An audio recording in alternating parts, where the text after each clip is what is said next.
नमस्कार, प्रणाम। हम ज्योति सिंह एक्ट्रेस रउआ लोगिन के बीच में ये बतावे खातिर आइल बानी कि हमनी लोगिन के एगो नया चैनल जेकर नाम बा तमन्ना भोजपुरी म्यूजिक। तो रउआ लोगिन खूब सारा प्यार दी। रउआ लोगिन जल्दी सब्सक्राइब करी, कमेंट करी और लाइक करी। कमेंट में बतावे खातिर बिल्कुल मत भूली कि कैसे वीडियो रउआ लोगिन की चाहिए और खूब प्यार दी। Thank you.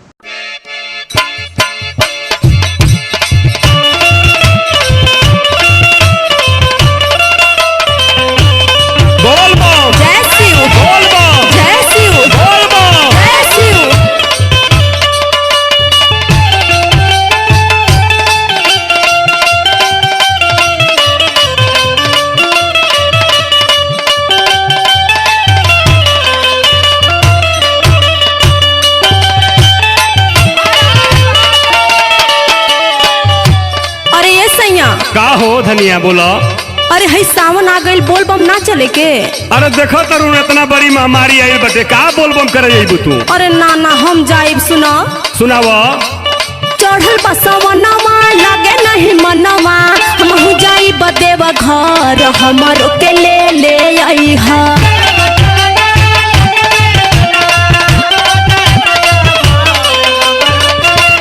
अच्छा देवघर जाइबू? हाँ हो।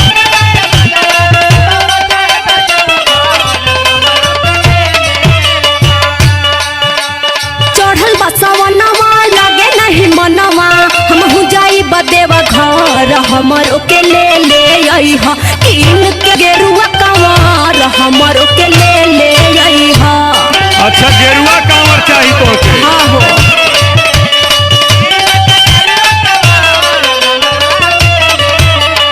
अच्छा ये बताओ का हो? इतना महामारी चलता तो के सामने जाए के सुझता? ना ना हर साल जाइला सहू जाई। सुन बोला।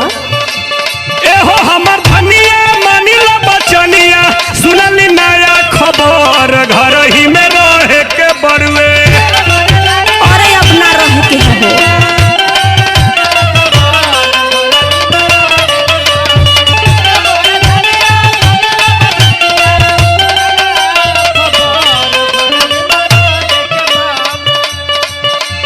ए हमर धनिया मानिला बचनिया, सुनली नया खबर घर ही में रहे के बरुए। आइल बा कोरोना के कहर घर ही में रहे के बरुए। कोरोना के महामारी में जल चलबू। अरे ये तो हम जानत है।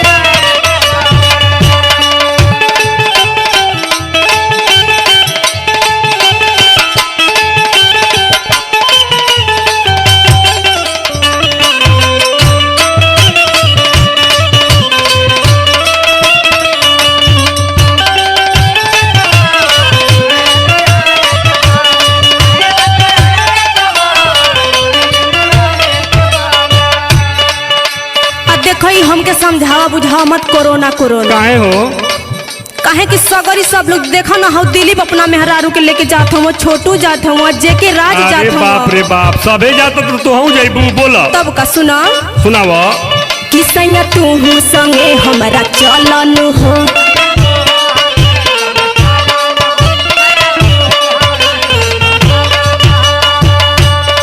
मन बुना तो सामान पैक कलन हो।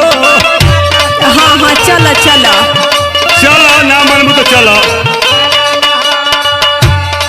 सैया तू संगे हमारा चलन हो, मन बुना तो सामान पैक कलन हो।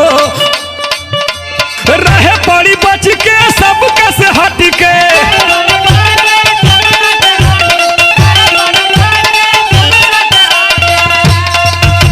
रहे पड़ी बच के सबका से हट के। ले लिहा सैनिटाइजर, देवघर चल ही के बरुए। चलत कोरोना के कहर घर ही में रहे के बरुए।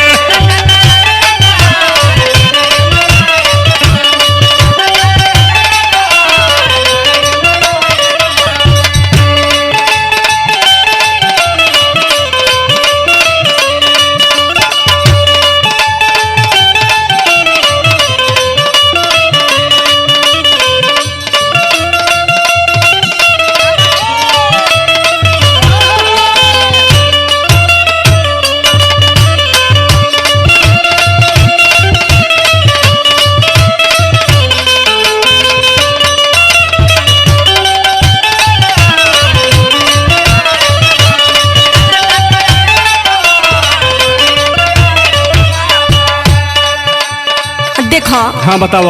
एगो आखिरी बार कहत है, मान न ल। अरे बताव का कहतारू। सुनो सुनाव। सुनो रजनीश संजय लाल यादव नु हो।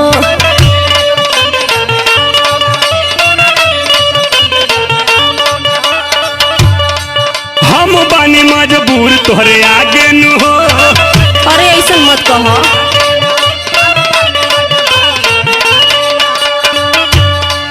सुनो रजनीश संजय लाल यादव नु हो। हम बानी मजबूर तोहरे आगे नु हो।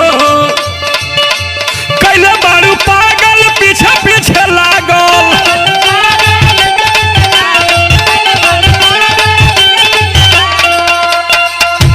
कैला बारू पागल पीछे पीछे लागल। छड़बू न हमरो घर घर ही में रहे के बरुए।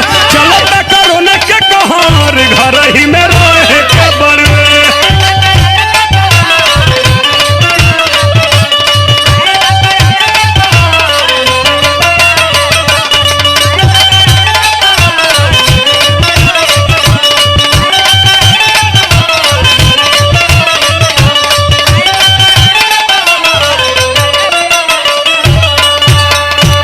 चल ना मनबू तो चल। हाँ हाँ चलो ना।